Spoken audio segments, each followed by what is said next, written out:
Hello అండి, అందరికీ నమస్కారము. ఇప్పుడు నేను పాడబోయే పాట స్టైలు అపురూపమైనదమ్మా ఆడజన్మ, ఆ స్టైల్లో అండి.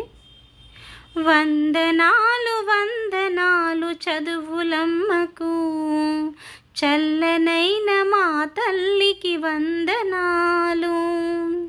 వందనాలు వందనాలు చదువులమ్మకు, చల్లనైన మా తల్లికి వందనాలు. కరుణించుము మా తల్లి, వరములనందించుమా. కరుణించుము మా తల్లి, వరములనందించుమా. నిన్ను నేను కొలిచితిని మనసారా. వందనాలు వందనాలు చదువులమ్మకు, చల్లనైన మా తల్లి